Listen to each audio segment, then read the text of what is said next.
challenging, you know, temptations and being possessed, and demons are hungry for all of you. Here, fella. And so the rifts are part of this larger problem the Inquisition is trying to solve.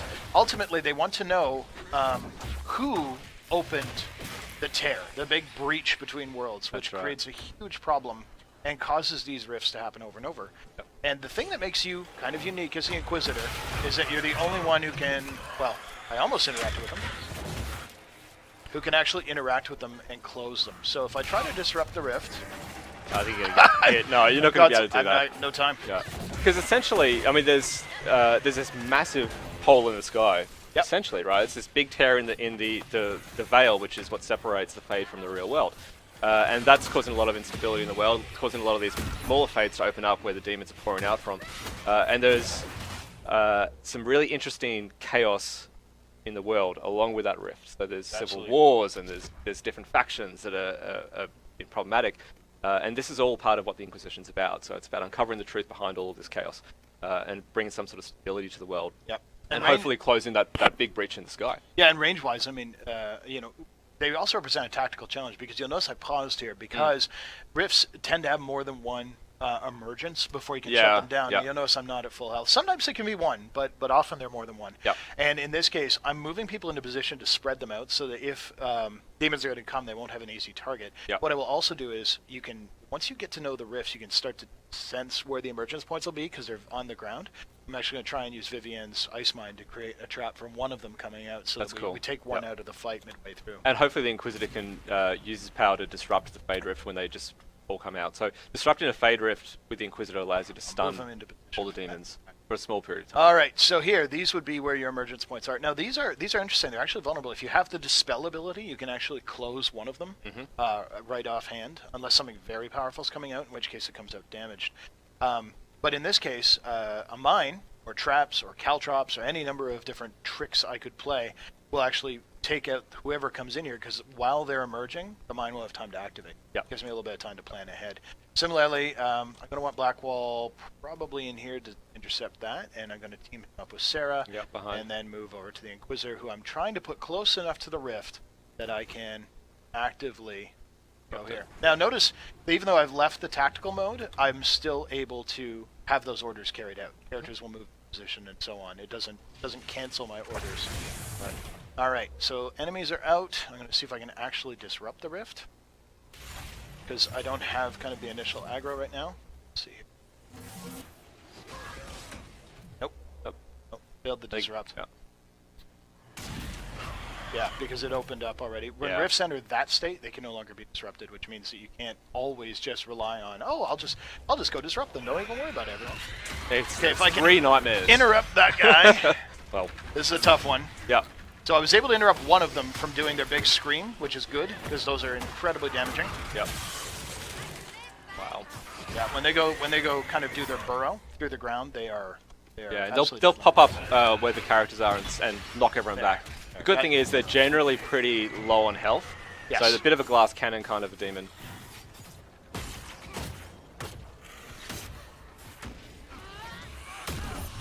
Especially when everyone's focused on them, but again... And you got to watch out for those little eruptions as well. Yeah, they'll damage. They create an area where you have to be careful. Now, you notice over here, this nightmare's actually gone over to Vivienne, and they do that. Enemies have different preferences. You can start to learn them over time.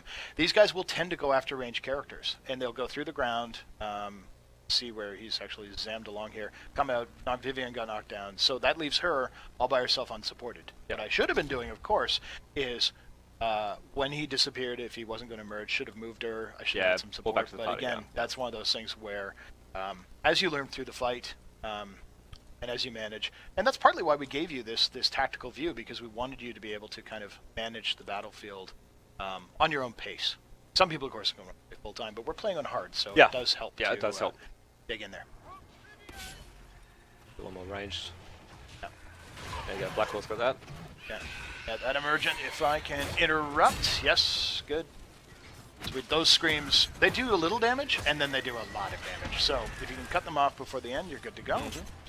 Now, sorry, go ahead. Oh, I was just going to say, now we can close the rift. Which is going to earn you more power as well. Well, absolutely, because it's the thing that only the Inquisitor can do. And by doing that, again, your reputation grows, you become more powerful, and so on. So we had some questions. Connell was just pointing out. So what are we running on? This is I was going to say we're running on PC obviously. So we've got keyboard and mouse here. We've got I believe it's an AMD 290.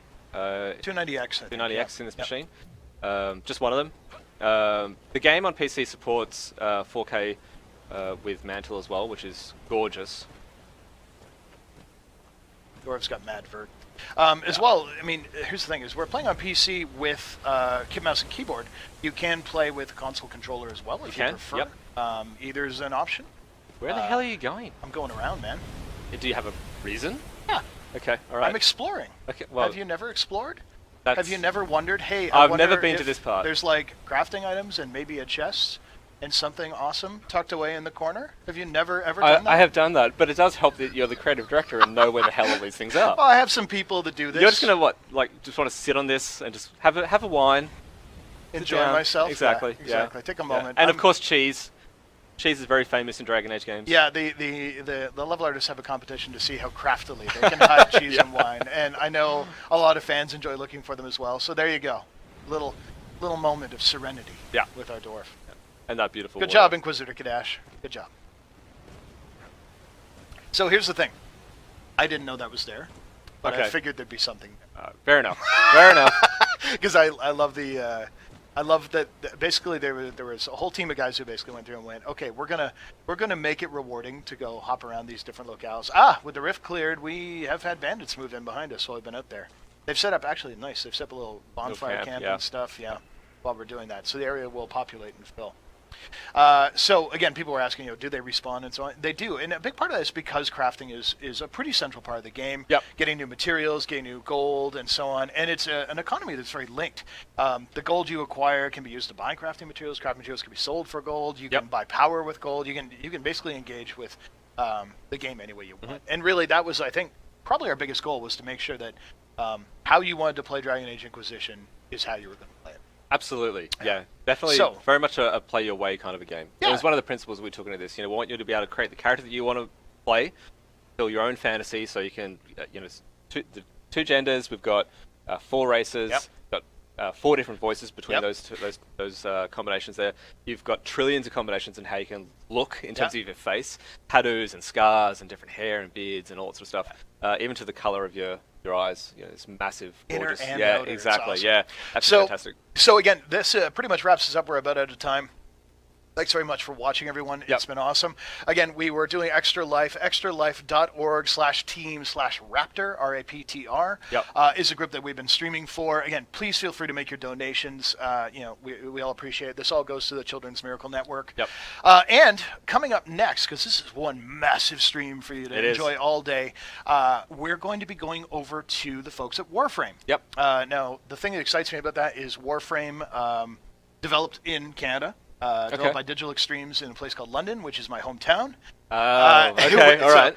Awesome. Good job, Digital Extremes guys. Also, a really good buddy of mine, former BioWare alumni, Sheldon, is over there.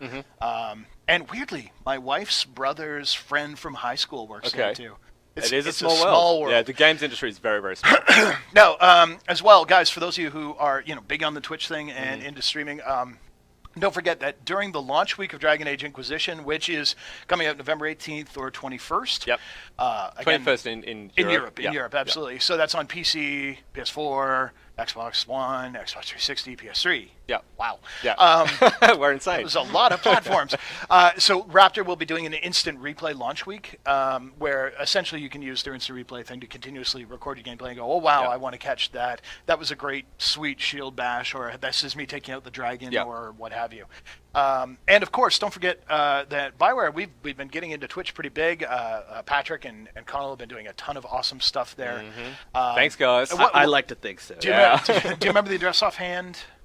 Is it just /BioWare? Twitch, yeah, I think it is. Yeah, so twitch.tv/BioWare. Okay, sure, cool. Absolutely. So then you can dive in, check us out. We've been doing Inquisition streams. I know the folks on the Keep have also been. They do a lot, They've been showing a lot of the how can you bring your world forward into Inquisition. Yeah, I think that's cool. If we have time, you should mention that a little bit. So you can take the decisions and actions that you've made in the previous Dragon Age games. You can go to Dragon Age Keep. define all of those decision points, and then when you start up Inquisition, you can bring all of that stuff into your game, and it dynamically changes the whole world based on your world state, which is really, really neat. Like, who's king? Exactly. And again, even if you haven't played the previous DA games, it will also bring you up to speed. What's it's happened a really in the cool games way to do before, that, there's a nice narrated summary and so on. Yep. So that's all fun. You can check out more stuff with us, but it looks like it'll be time to go over to Warframe. Again, thanks to the folks at Raptr. Thanks to everyone, and good luck with Extra Life. Thanks, guys.